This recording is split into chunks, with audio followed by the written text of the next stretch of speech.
Match nul, 3 buts partout entre le FC Barcelone et l'Inter de Milan. Match incroyable, match sensationnel, match avec beaucoup de buts, beaucoup de suspense et plein de magnifiques joueurs sur le terrain. Et honnêtement, très grosse information à venir dans quelques minutes. Ne bougez pas les gars, ça vaut son pesant d'or. En tout cas, match exceptionnel.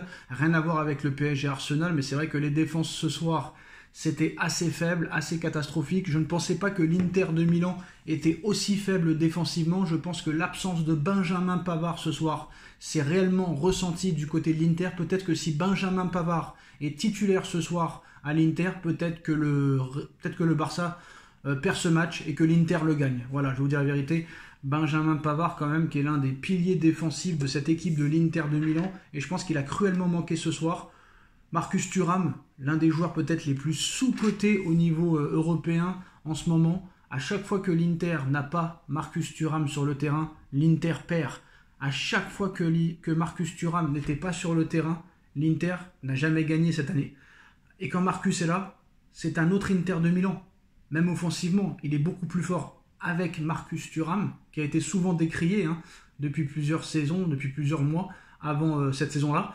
Mais franchement, Marcus Thuram, il est très très fort, très sous-coté. Il te marque un but au bout de la 35e de jeu, 35e seconde de jeu, d'une manière exceptionnelle, incroyable, plein de flair, plein de nez.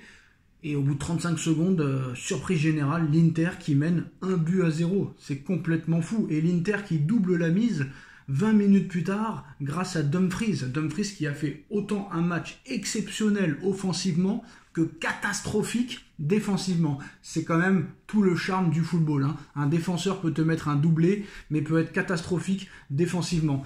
C'est la beauté et la magie du football. Qu'est-ce que vous voulez que je vous dise? Donc 2-0 pour l'Inter de Milan, et moi à la 20e minute, quand je vois 2-0 pour l'Inter, je me dis, franchement là ils vont mettre le bus, l'avion, le train, le poids lourd, et le Barça va avoir beaucoup de mal, très clairement, à marquer un but contre l'Inter. Si l'Inter retrouve son sérieux et sa solidité défensive, ça risque d'être très compliqué pour le FC Barcelone. Mais le FC Barcelone a un joueur exceptionnel, incroyable, remarquable, phénoménal, magistral, magique, unique, atypique. Je n'ai plus de mots pour le décrire. 17 ans, il a presque déjà tout gagné le mec. Liga espagnole en 2023. Euro 2024 à 16 ans. Champion d'Espagne, sûrement cette année. Vainqueur de la Super Coupe d'Espagne contre le Real. Vainqueur de la Coupe d'Espagne contre le Real. Et peut-être vainqueur de la Ligue des Champions cette année. Où s'arrêtera Lamine Yamal? Et si Lamine Yamal gagne tout avec le Barça cette année, est-ce qu'il y aura encore un intérêt pour lui à rester au Barça?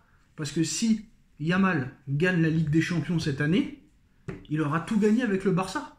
Et n'oublions pas que Lamine Yamal est en fin de contrat à l'été 2026. On est à 1 an de la fin de contrat de Lamine Yamal. Et Lamine Yamal ne peut pas prolonger au FC Barcelone avant le 18 juillet 2025, date de son anniversaire et de ses 18 ans.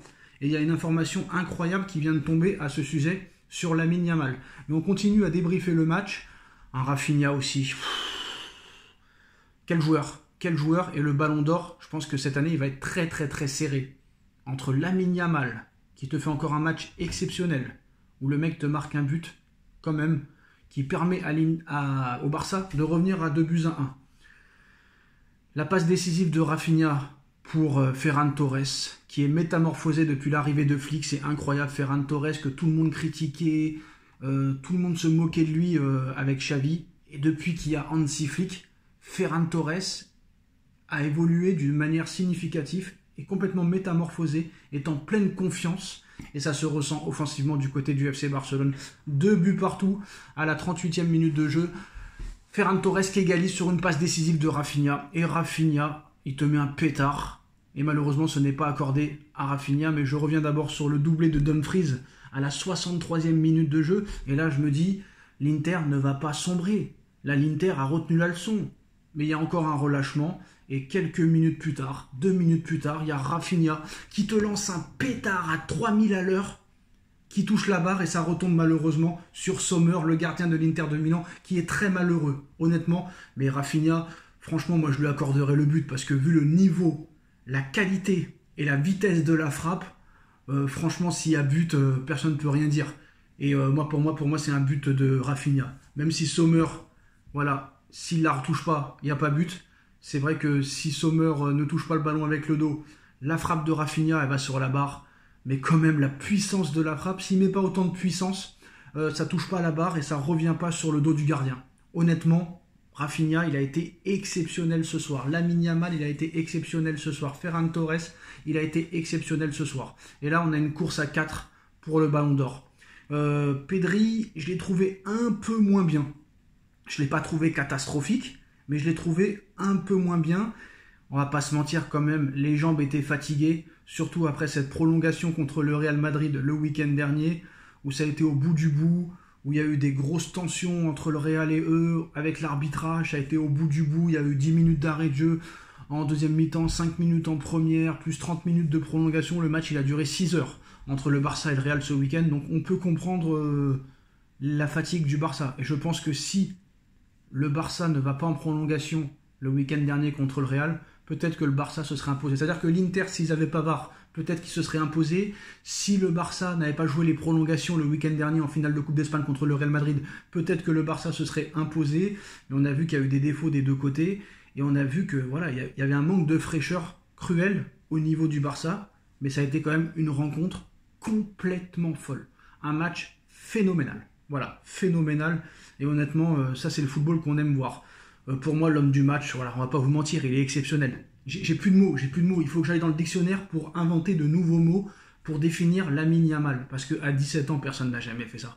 Je suis désolé de le dire. Peut-être Pelé avec la sélection du Brésil qui avait gagné la Coupe du Monde à 17 ans. Mais Yamal, voilà, pour moi ce soir, c'est un 9 sur 10. Yamal, il est exceptionnel. C'est un 9 sur 10 et de très très très loin. Et ça ne m'étonnerait même pas qu'il ait le Ballon d'Or cette année s'il continue comme ça. Parce que je veux bien que Rafinha, il est exceptionnel. Mais ce que fait Yamal à 17 ans, c'est encore plus exceptionnel. Et moi, je me demande honnêtement, qu'est-ce qu'aurait été ce match ce soir si Yamal n'avait pas joué. Et en plus de ça, tu vois qu'au début du match, les commentateurs de Canal+ disent qu'il y avait une inquiétude physique à l'échauffement. C'est-à-dire que le mec ce soir n'était même pas à 100%. Et il te fait un match incroyable offensivement. Il a absolument tout fait. Tout ce qu'il veut, il arrive à le faire. Le centre qu'il fait là, à la 7ème minute, je sais pas, ou celui à la 12ème, le caviar pour Torres, là, c'est incroyable. Il a fait vivre un enfer à Marco Di Marco, là. Le mec, il n'a pas vu le jour. Il a été auteur d'un but extraordinaire sur un rush en soliste, sur son but. C'est du grand art. Il n'est pas passé loin du doublé quelques minutes après. Donc voilà, l'Inter a dû resserrer le pressing autour de lui. Et ça n'a pas arrêté. Et c'était vraiment le gros danger du FC Barcelone. Il aurait même pu s'offrir un doublé. Il tape le poteau à la 87e minute de jeu. Non, il est partout. Il est incroyable, il est exceptionnel, il est remarquable, il est exemplaire. Et ce qu'il fait à 17 ans, c'est du jamais vu. Je suis désolé de le dire, c'est du jamais vu. Alors maintenant, les gars, information qui vient de tomber. Apparemment, il y a quelques semaines, Nasser Al-Khelaifi a contacté Jorge Mendes pour essayer de commencer des négociations avec l'entourage de Lamine Yamal. Le Paris Saint-Germain est prêt à casser complètement sa tirelire cet été pour s'offrir Lamine Yamal. Alors, il y a peu de gens qui vont y croire. Ça me rappelle le dossier Neymar, ça me rappelle le dossier Messi, ça me rappelle le dossier Mbappé, ça me rappelle le dossier Zlatan Ibrahimovic en 2012, ça me rappelle Cavani en 2013, ça me rappelle beaucoup de joueurs comme ça, où tout le monde disait que c'était impossible qu'ils signent au PSG, c'est des joueurs intransférables. Faut pas oublier que malgré le bon parcours cette année du FC Barcelone, le Barça a de très grosses dettes, le Barça a de gros problèmes financiers, le stade Camp Nou a coûté une fortune pour le renouveler. Ils ont toujours plus de 850 millions de dettes. Et quoi qu'il arrive cet été, ils vont devoir vendre entre 1 et 2 joueurs. Sachant que Lamine Yamal est à la fin de son contrat en 2026. Nasser Al-Khelaifi est en train de prendre déjà la température et a envoyé Jorge Mendes, l'un des meilleurs amis de Nasser, prendre déjà le pouls.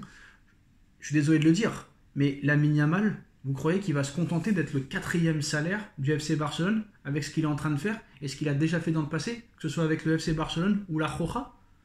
Parce qu'apparemment, le Barça peut lui offrir seulement le 4e salaire du club à l'heure actuelle. Ils veulent le prolonger de 6 ans avec le 4e salaire seulement.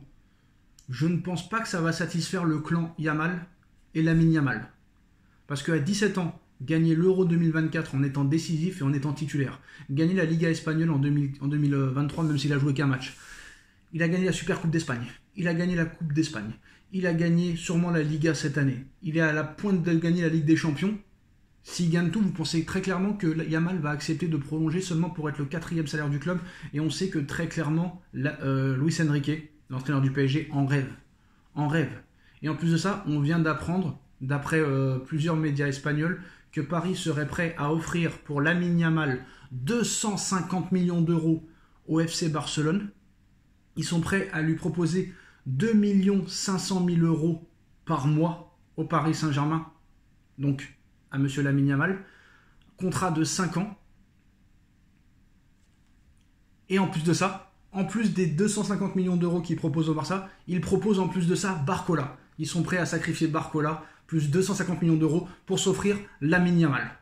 Jorge Mendes est déjà sur le coup. Jorge Mendes est l'agent de Lamine Yamal. Le Paris Saint-Germain est au courant des problèmes financiers du FC Barcelone. Et même si avec un parcours aussi beau qu'ils font en Ligue des Champions, ils vont récupérer peut-être 150 à 200 millions d'euros, mais ça ne suffira pas à régler toutes les dettes qu'a le FC Barcelone. On sait que voilà, le FC Barcelone a dû vendre beaucoup de choses pour redresser un petit peu la barre, et ça n'a toujours pas suffi. Donc c'est vrai que 250 millions d'euros, ça leur ferait du bien, plus Barcola, ça ferait du bien. Mais est-ce que 250 millions d'euros, ça sera assez? Parce que vu ce que montre Lamine Yamal cette année, j'ai l'impression que ce joueur n'a pas de prix. En tout cas, quoi qu'il en soit, on ne sait pas si Lamine Yamal au Paris Saint-Germain, ça se fera cet été, mais quoi qu'il en soit, il y aura une tentative du Paris Saint-Germain. Il y a déjà eu une tentative l'été dernier. Paris a proposé 250 millions d'euros au Barça, qui a refusé logiquement. Mais attention, Yamal est à 1 an de la fin de son contrat. Yamal ne peut pas prolonger avant le 18 juillet. Le mercato commence le 1er juin. Et je pense qu'entre le 1er juin et le 18 juillet, le Paris Saint-Germain retentera sa chance. Le Paris Saint-Germain fera une proposition. Et après, d'après les dernières infos, Paris est prêt à offrir 250 millions d'euros plus Bradley Barcola pour s'attacher les services de Lamine Yamal. Le Paris Saint-Germain veut en faire sa tête de gondole, sa future star. Il répond à tous les critères, hein. Il va avoir 18 ans, il a seulement 17 ans. Paris a besoin de renforts offensivement. On ne sait pas si Dembélé va continuer sur cette lancée l'année prochaine. Gonzalo Ramos malheureusement sur le départ. Kanginli sur le départ. Asensio sur le départ. Kolo Muani sur le départ. Barcola, c'est pas un mec qui te met 25 buts dans la saison. Pareil pour Doué pour l'instant, même s'il y a une marge de progression. Kvaratskhelia pour l'instant, c'est très très bon, il apporte beaucoup défensivement, il fait des passes décisives, mais au niveau des buts, c'est peut-être pas ça encore. Mais voilà, Paris tentera quelque chose pour Lamine Yamal. Paris a de bonnes, on va dire, connaissances de ce dossier, vu qu'ils ont déjà commencé l'année dernière. Jorge Mendes, l'un des meilleurs amis de Nasser, l'un des meilleurs amis de Campos. Donc attention, Neymar, on avait dit que c'était impossible. Neymar ne jouera jamais au stade Francis Leblé, Neymar ne jouera jamais au Roudourou, et pourtant Neymar a joué son premier match en Ligue 1 au Roudourou. Messi ne viendra jamais, Messi c'est impossible au Paris Saint-Germain, et pourtant Messi a joué aussi Paris Saint-Germain. Mbappé c'était impossible, Zlatan c'était impossible, Cavani c'était impossible, Di Maria c'était impossible, Wijnaldum à l'époque, je me rappelle, c'était impossible, Sergio Ramos c'était impossible, rien n'est impossible au Paris Saint-Germain. Ce qu'il faut savoir, c'est que QSI pèse plus de 500 milliards d'euros, que l'argent n'est pas un problème, et que Paris va avoir de gros revenus cette année avec cette demi-finale de Ligue des Champions, la Coupe du Monde des clubs auquel le Paris Saint-Germain va participer. Paris va récupérer beaucoup d'argent pour Kolo Muani, peut-être pour Gonzalo Ramos, peut-être pour Kanginli, peut-être pour Asensio, peut-être pour Milan Skriniar, peut-être pour Presnel Kimpembe, peut-être pour Warren Zaïre-Emery. Donc attention au Paris Saint-Germain, dans le dossier Lamine Yamal en tout cas. Nasser et Jorge Mendes sont déjà sur le coup, et tant que Yamal n'aura pas prolongé, c'est sûr qu'il y aura des rumeurs complètement folles. 3 buts partout entre le FC Barcelone et l'Inter de Milan. Le suspense reste complètement entier pour ce match retour. Dites-moi qui vous voyez passer en finale, le FC Barcelone ou l'Inter de Milan. Dites-moi en commentaire ce que vous en pensez. Tchuss.